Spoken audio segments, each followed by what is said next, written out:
السلام علیکم ناظرین۔ دوسری ویڈیو جو آج کی میں نے ریکارڈ کرنی ہے وہ شہباز شریف کے حوالے سے جنگ نیوز میں سہیل وڑاج صاحب کا ایک آرٹیکل کل کے اخبار میں پبلش ہوا ہے،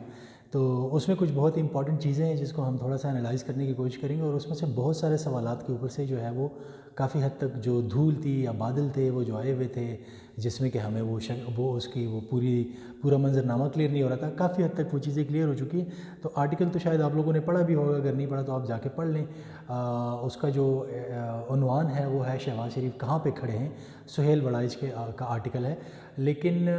میں کوشش کروں گا کہ جہاں تک میں نے تھوڑا سا اس میں سے چیزوں کو سمجھا ہے تو اس پہ روشنی بھی ڈالے، ساتھ ساتھ اس کا حوالہ بھی آپ کو آرٹیکل کا دوں گا جو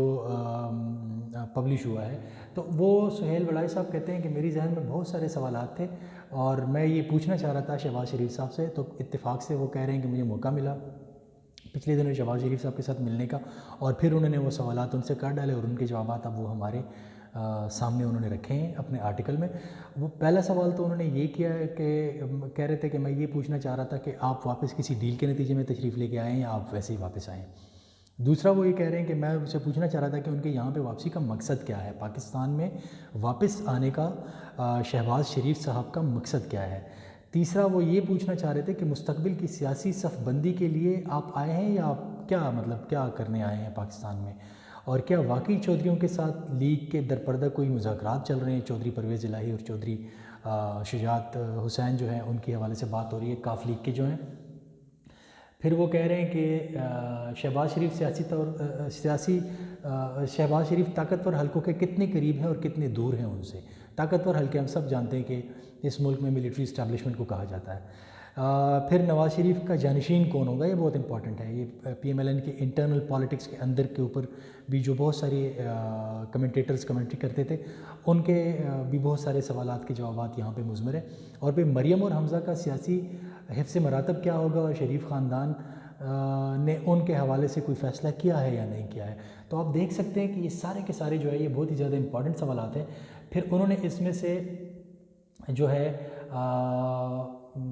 ان کے جوابات کی طرف سیدھا میں آ جاتا ہوں کہ کیا واقعی پنجاب میں تبدیلی کے لیے چودھریوں سے معاملات طے کیے گئے ہیں۔ تو وہ کہتے ہیں کہ چودھریوں کے ساتھ شریف خاندان کی ماضی کی تلخیاں ختم ہو چکی ہیں، شہباز شریف کہہ رہے ہیں۔ صحافی نے شہباز شریف کو بتایا کہ اسپیکر چودھری پرویز الہی عمران خان کو روکنے کے باوجود جو ہے حمزہ شہباز کو اسمبلی میں انہوں نے بلایا۔ تو اس کا یہ مطلب ہے کہ شریف فیملی کے جو ہے چودھری فیملی کے ساتھ تعلقات اچھے ہیں، جبکہ اسپیکر جو تھے پرویز الہی صاحب پنجاب اسمبلی کے، انہوں نے پھر بھی عمران خان نے روکا بھی لیکن انہوں نے حمزہ شہباز کو اسمبلی میں بلایا۔ اور یہ ساری چیزیں ہمیں یاد ہے جب اسمبلی بن رہی تھی تو اس وقت جب الیکشن ہوئے تھے تو نئی نئی جو چیزیں چل رہی تھی اس میں یہ بھی ایک ایشو جو ہے کافی سارے آپ لوگوں میں سے بھی کافی سارے لوگوں کو یہ بات یاد ہوگی، یہ ہوا تھا۔ تو وہ اس کا کہتے ہیں کہ اس کا یہ مطلب ہے کہ ہمارے جو معاملات ہیں وہ نیوٹرل ہیں۔ لیکن میں آپ کو ایک بات بتا دوں کہ جو حمزہ شہباز شریف صاحب ہیں، جب 1999 میں شریف فیملی باہر چلی گئی تھی وہ ڈیل کے نتیجے میں مشرف کے ساتھ، اور انہوں نے کہا تھا کہ ہم پالیٹکس میں دوبارہ حصہ نہیں لیں گے 10 سال تک، اس وقت انہوں نے گارنٹی کے طور پہ حمزہ شہباز کو رکھوایا تھا پاکستان کے اندر، اور حمزہ شہباز کی جتنی بھی خیال رکھنا تھا، رکھوالی کرنی نہیں، خیال رکھنا جو تھا وہ چودھری برادران کے پاس اور چودھری پرویز الہی صاحب کے پاس تھا۔ تو اس حوالے سے حمزہ شہباز صاحب کا جو ہے وہ چودھری برادران کے ساتھ اور چودھری فیملی کے ساتھ جو ہے گجرات کے جو ہے ان کا ویسے ہی ایک اچھا تعلق ہے ان کا، ٹھیک ہے۔ پھر شہباز شریف کہتے ہیں کہ چودھریوں نے ان کے تعلقات ان کے ساتھ بالکل بھی نیوٹرل ہیں، نہ ہی کوئی تلخی ہے چودھریوں کے ساتھ اور نہ ہی وہ پہلی جیسی مٹھاس ہے۔ پہلے کڑواہٹ تھی، کڑواہٹ ختم ہو گئی، پہلے مٹھاس تھی پھر کڑواہٹ ہو گئی، اب کہتے ہیں کہ نہیں جی ہم واپس آ رہے ہیں، میٹھے تو نہیں ہوئے لیکن تلخ بھی نہیں رہے ایک دوسرے کے لیے، ٹھیک ہے۔ پھر وہ کہتے ہیں کہ کیا شہباز شریف کسی ڈیل کے تحت واپس آئے ہیں اور ان کے آنے کا مقصد کیا ہے۔ تو اس کے سوال کا جواب میں آپ کو جنرلی بتا دیتا ہوں کہ وہ کہتے ہیں کہ نہیں جی ایسی کوئی بات نہیں ہے۔ جب مجھے پتہ چلا کہ پاکستان کے اندر کرونا وائرس آیا ہوا ہے تو پھر میں نے اپنے بھائی سے بات کی اسی دن، اور 11 بجے کا ٹائم تھا اور 4 بجے کی میں نے فلائٹ لی۔ میں نے ان کو بتایا کہ میں پاکستان کے عوام کے ساتھ کھڑا ہونا چاہتا ہوں اور اس جنگ میں مشکل گھڑی میں ان کے شانہ بشانہ رہنا چاہتا ہوں، اس لیے میں پاکستان جانا چاہتا ہوں اگر آپ کی اجازت ہو۔ تو کہتے ہیں پھر میں نے اپنے بڑے بھائی اور والدہ سے ملاقات کرنے کے بعد 4 بجے کی فلائٹ پکڑی اور میں پاکستان آ گیا۔ پچھلی ویڈیو میں آپ کو بتا چکا ہوں کہ وہ جب پاکستان آئے لیکن جب ان کو نیب نے بلائے تو پھر اس کے بعد وہ پھر پبلکلی کسی جگہ پہ نظر اس کے بعد نہیں ہے، اور نیب میں بھی انہوں نے جواب بھجوا دیا کہ میں کرونا کی وجہ سے جو ہے آپ کے سوالات کے جوابات نہیں دے سکتا، حالانکہ وہ ابھی یہاں پہ بتا رہے ہیں کہ میں کرونا کے ساتھ لڑنے کے لیے آیا تھا۔ یہی پوائنٹ میں نے پچھلے اپنے ویلاگ میں بھی اٹھایا ہوا تھا کہ اگر وہ کرونا کے ساتھ لڑنے آئے تھے تو پھر وہ نیب کو کیوں یہ بتا رہے ہیں کہ میں آپ کے سوالات کے جوابات اس لیے آج نہیں آ سکتا کیونکہ میرے یہ مسائل ہے صحت کے، اور کرونا ہے تو کرونا مجھے لگ جائے گا۔ تو بیسیکلی دس از انفارچونیٹ، اگر وہ اب پہلے ان کا یہ تھا اور اب ان کا سٹانس یہ ہو گیا ہے کیونکہ نیب نے ان کو بلا لیا، ان کو ان سوالات کے جوابات دینے چاہیے تاکہ وہ کلیئر سامنے آ جائیں اور پھر ملک کے اندر جو ہے ایک ہیلدی اپوزیشن ہو سکے، کیونکہ جتنی بھی اچھی حکومت ہو اس کے سامنے جب تک اپوزیشن نہیں ہوتی ڈیموکریسی میں وہ چیز سکسیزفل نہیں ہوتی، کیونکہ پھر وہ دیکھیں کہتے ہیں power corrupts and absolute power corrupts absolutely. تو ایون تحریک انصاف جتنی بھی اچھی ہے یہاں پہ ایک ہیلدی اپوزیشن کی ضرورت ہے، اور اگر صاف اپوزیشن ہوگی، یہ شہباز شریف کے پاس ایک موقع تھا، اگر یہ اپنے آپ کو صاف کر دیں، اب بھی موقع ہے، اگر یہ اپنے آپ کو صاف کریں، ان سوالات کے جوابات دے دیں، تو نواز شریف تو نہ صحیح کیونکہ وہ تو تاحیات نااہل ہو چکے ہیں، لیکن شہباز شریف پی ایم ایل این کو لیڈ کر کے آگے جا کے ایک اچھی کنسٹرکٹیو اپوزیشن کا رول پلے کر سکتے ہیں۔ لیکن اگر وہ یہ رول پلے کرنا چاہیں واقعی تو ان سوالات کے جوابات دے دیں، جو 14 سوالات نیب نے اٹھائے ہوئے تھے، اور اس میں کرونا اور یہ چیزیں چلے یہ کلیئر ہو جائے، پھر اس کے بعد ختم ہو جائے، 10-15 دن کے بعد آ جائیں سب جوابات دے دیں، لیکن اس کے جوابات ان کو لازمی دینی چاہیے کیونکہ پاکستان کو ایک ہیلدی اپوزیشن کی ضرورت ہے، اور وہ ہیلدی اپوزیشن شاید اس موقع پہ پی ایم ایل این ہی پرووائڈ کر سکتی ہے۔ تو یہ وہ کہانی تھی ان کی واپسی کے۔ پھر وہ کہتے ہیں کہ واپسی کے لیے کیا کوئی ڈیل ہوئی ہے آپ کی؟ یہ سہیل وڑائی صاحب نے ان سے دوبارہ پوچھا کہ آپ کی کوئی ڈیل ہوئی ہے؟ تو وہ اس کے کہتے ہیں کہ شہباز شریف صاحب پہلے تو ہنسے ہیں اور پھر انہوں نے کہا کہ یہ معاملہ سیاسی نہیں ہے، یہ تو انسانی بحران تھا اور انسانی معاملہ تھا، کرونا تھا تو میں آ گیا، اس میں ڈیل کی کیا بات ہے؟ انہوں نے پھر آگے سے سہیل وڑائی صاحب کو یہ بتایا، تو کہتے ہیں کہ اس میں ڈیل کی کیا بات ہے؟ ٹھیک ہے جی، اور پھر وہ آگے سے یہ بھی کہتے ہیں کہ میں اس بات پہ ایمان کی حد تک یقین رکھتا ہوں کہ اگر ملک کو چلانا ہے تو فوج کو اور حکومت کو ایک صفحے پہ آنا پڑے گا، آپس کے اختلافات ختم کرنے پڑیں گے، اس لیے وہ کہہ رہے ہیں کہ پی ایم ایل این کی جو آگے کی پالیسی ہوگی وہ فوج کے ساتھ کنفرنٹیشنل پالیٹکس نہیں کریں گے اب، جیسے وہ ماضی میں کرتے آ رہے ہیں۔ تو اس سے ایک اور بات بھی جو ہے وہ عجیب سی اب سامنے آ رہی ہے کہ جو ووٹ کو عزت دو کا بیانیہ بنایا گیا تھا پی ایم ایل این کی طرف سے جب نواز شریف نااہل ہوئے تھے، اس وقت پی ایم ایل این کا بیانیہ تھا ووٹ کو عزت دو، اور ہم نے سوشل میڈیا پہ بہت ساری ایسی ویڈیوز دیکھی ہیں جس میں کہ آرمی چیف کو نام لے کے گالیاں دی گئی ہیں، تو اور وہ اپیرنٹلی وہ ویڈیوز اسی وقت وائرل ہوئی ہیں جب مختلف ڈیسیجنز کورٹ کے آ جاتے تھے پی ایم ایل این کے کچھ مختلف رہنماؤں کو نااہل قرار دینے کے حوالے سے۔ اس میں سے ایک ویڈیو اس وقت وائرل ہوئی تھی جب محترم حنیف عباسی صاحب جو تھے وہ نااہل ہوئے تھے، اور پھر اس کے بعد وہ سوشل میڈیا پہ ویڈیو وائرل ہو گئی۔ تو اس وقت تو ووٹ کو عزت دو کا بیانیہ تھا، لیکن ابھی وہ اپنے اس بیانیے کے اوپر یو ٹرن لے رہے ہیں، جو کہ اچھی بات ہے، بری بات نہیں ہے، لیکن یو ٹرن لے رہے ہیں، لیکن یو ٹرن کا الزام یہ بیسیکلی زیادہ تر کسی اور کو دیا کرتے تھے، لیکن اب خود وہ یو ٹرن لے رہے ہیں اور وہ کہہ رہے ہیں کہ فوج کے ساتھ مل کر چلنا ہوگا سیاستدانوں کو۔ تو اگر فوج کے ساتھ مل کے پہلے چلا جاتا تو شاید ملک میں یہ حالات ہی نہ ہوتے، لیکن فوج کو انفارچونیٹلی ہماری پولیٹیکل پارٹیز نے، جو روایتی پولیٹیکل پارٹیز ہیں جو پرانے عرصے سے سیاست کرتی آ رہی ہیں پاکستان کے اندر، انہوں نے فوج کو اس ملک میں ایک ستیلا سمجھا ہوا ہے اور اپنے آپ کو جو ہے فوج سے کافی دور رکھا ہوا ہے۔ تو اگر یہ اس طرح ہو جاتا ہے اور سیاستدانوں میں یہ شعور آ جاتا ہے تو پھر اس ملک کے بہت سارے معاملات جو ہے وہ حل ہو جائیں گے۔ آپ نے یہ دیکھنا ہوگا کہ کون سے معاملات میں ہمیں فوج کی ان پٹ لینی ہے، پرٹیکولرلی جو سیکیورٹی کے ساتھ ریلیٹڈ معاملات ہوتے ہیں، جو آپ کے مختلف پالیسی فارمولیشن کرتے ہیں آپ، وہ آپ کو بہت ساری چیزیں نہیں پتہ ہوتی، فوج کو بہت ساری چیزیں پتہ ہوتی ہے کیونکہ ان کی ایک انسٹیٹیوشنل میموری چلتی آ رہی ہے، ایک انسٹیٹیوشنل ہسٹری ان کی چلی آ رہی ہوتی ہے، جبکہ پارٹیز کے اندر انفارچونیٹلی پارٹیز تو اب انسٹیٹیوشنز کی طرح کام ہی نہیں کرتے، یہ تو ایک فیملی انٹرپرائز کی طرح چل رہے ہوتے ہیں۔ تو پارٹیز کے اندر وہ ساری چیزیں جو ہیں وہ لیڈرشپ کے سامنے نہیں ہوتی، پولیٹیکل لیڈرشپ جو ہمارے ملک کے اندر ہے، لیکن فوج جو ہے وہ ایک فیملی انٹرپرائز کی طرح نہیں چل رہا ہوتا، بلکہ وہ ایک انسٹیٹیوشن ہے اور ان کی ایک انسٹیٹیوشنل ہسٹری ہوتی ہے, انسٹیٹیوشنل میموری ہوتی ہے, وہ آپ کو مختلف چیزوں میں بہت اچھی انپٹ دے سکتے ہیں. جس طرح کرنٹ گورنمنٹ ان سے انپٹ لیتی ہے اور پھر وہ اپنی پالیسیز امپلیمنٹ کرتی ہے, تو یہی چیز اگر ماضی میں بھی سیکھ جاتے ہیں, چلے دیر آئے درست آئے, ابھی انہوں نے سیکھا ہے, تو ایٹ لیسٹ یہ چیز جو ہے یہ ایڈریس کرنے کی طرف جا رہے ہیں. تو دس از این انکریجنگ سائن, اور یہ اچھی بات ہے, لیکن یہ ان کو پہلے بھی سوچنا چاہیے تھا. ٹھیک ہے, وہ کہتے ہیں کہ وہ فوج سے محاذ آرائی کے سخت مخالف ہیں, بہت اچھی بات ہے. پھر وہ کہتے ہیں کہ اب یہ انہوں نے ایک عجیب بات کی ہے یہاں پہ, یہ تھوڑا سا اس پہ بات ہونی چاہیے کہ وہ الیکشن سے ایک ماہ قبل, جب 2018 کے الیکشن ہو رہے تھے, کہتے ہیں کہ ایک ماہ قبل تک میری جو تھی وہ فوج کے ساتھ بات ہو رہی تھی, مقتدر حلقے کہتے ہیں بیسیکلی, طاقتور حلقوں کے ساتھ بات ہو رہی تھی. فوج کا نام انہوں نے یہاں پہ یوز نہیں کیا ہوا, طاقتور حلقے, لیکن ہم سب جانتے ہیں طاقتور حلقوں سے ان کی کیا مراد ہوتی ہے. تو طاقتور حلقوں سے میری بات ہو رہی تھی, اور میں نے تو ایون اپنے الیکشن میں آنے کے بعد کابینہ کے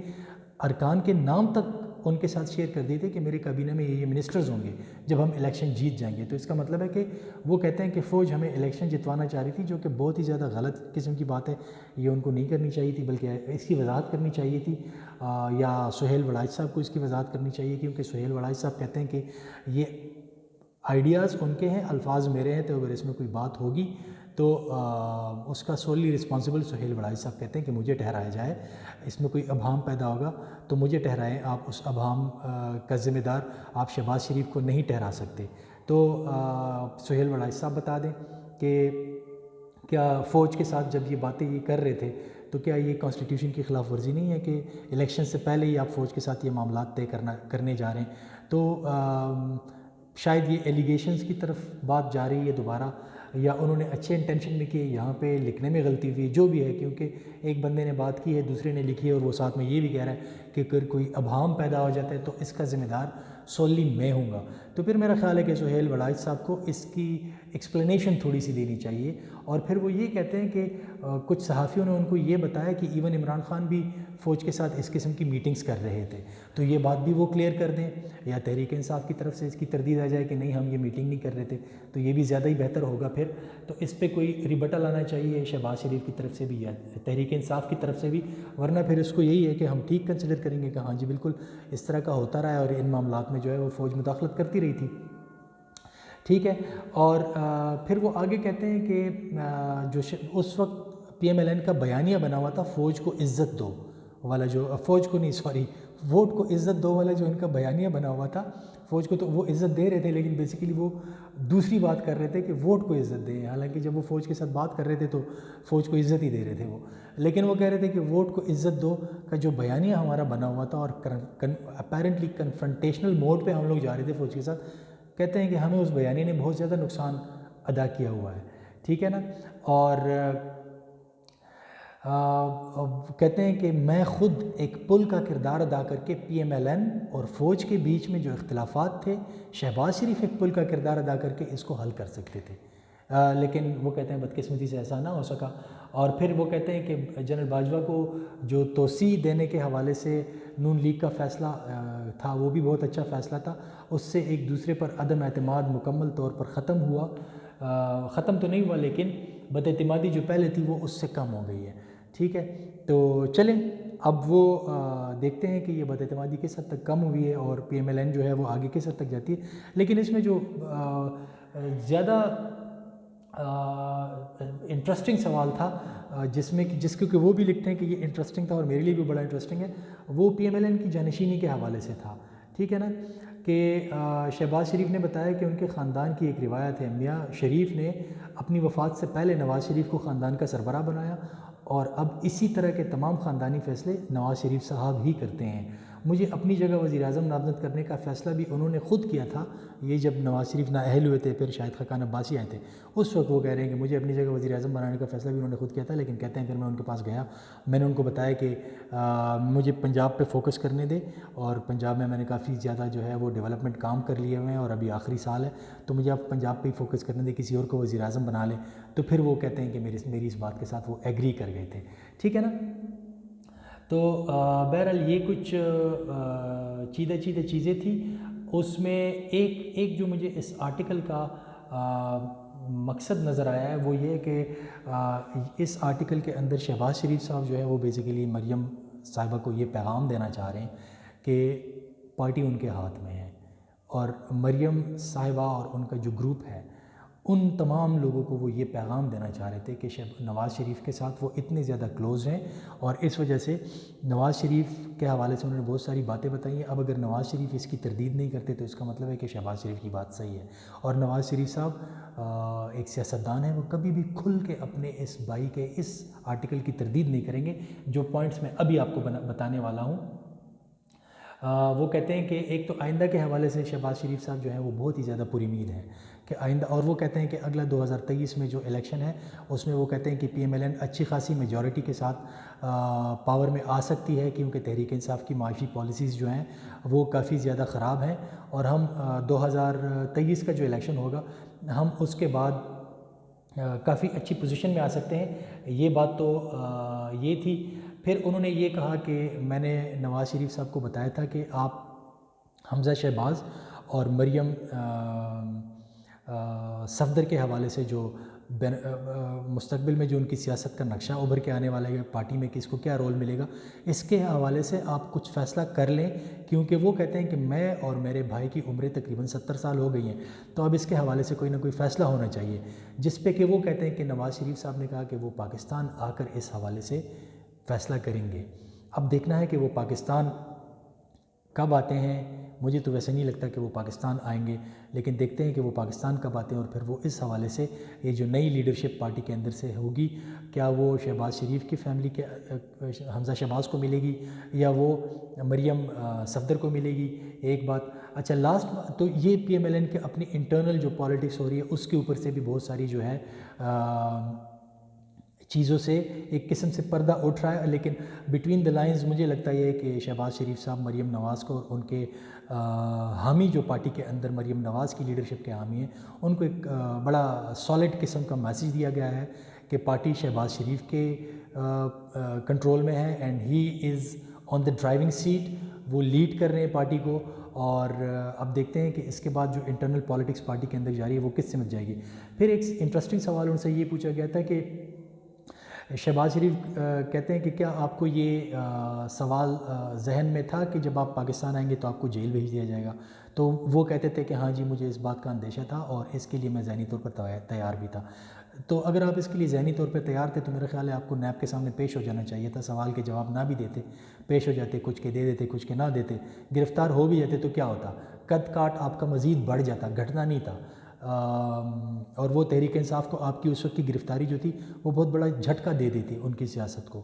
بہت ہی زیادہ آلریڈی وہ کرٹیسزم میں ہے، انڈر دا کرٹیسزم ہے، وہ مزید کرٹیسزم میں آ جاتے کہ سیاسی انتقام لیا جا رہا ہے، تو آپ کے بیانیے کو تقویت ملنی تھی، تو پھر آپ نے ان 14 سوالوں کے جواب کیوں نہیں دیے؟ کرونا سے تو آپ ویسے ہی لڑنے آئے ہوئے تھے، یہاں پہ چلے جاتے اور جوابات بھی دے دیتے، اور پھر بعد میں آپ کو ایز اے پولیٹیشین اگر آپ اس کو دیکھیں آپ کو موقع ملتا ہے کہ دیکھیں جی کرونا وائرس کے حوالے سے میں آیا تھا، میرے اوپر یہ کیس کھولا ہے اور انہوں نے مجھے گرفتار کیا ہے، اور کرونا کے دوران گرفتار کیا، جیل میں رکھا ہے، مجھے کرونا بھی ہو سکتا ہے، میں جوابات دینے بھی آ گیا، اور یہ تحریک انصاف انتقامی کارروائیوں پہ اتر آئی ہے۔ تو یہ آپ کے پاس ایک بہت سٹرونگ پریٹیکسٹ بن جاتا 2023 کو اگر آپ ذہن میں رکھ رہے ہیں، اس قسم کی چھوٹی چھوٹی چیزیں آپ کو چاہیے جس کو آپ کیش کریں اور پھر آپ آگے جائیں 2023 کے الیکشن میں اپنے آپ کو پروجیکٹ کریں۔ تو ناظرین یہ کچھ باتیں تھیں آپ کے ساتھ شیئر کرنی تھی، انشاءاللہ اگلے ویلاگ میں دوبارہ کسی نئے ٹاپک پہ ملاقات ہوگی۔ تھینک یو ویری مچ، اپنا خیال رکھیے گا۔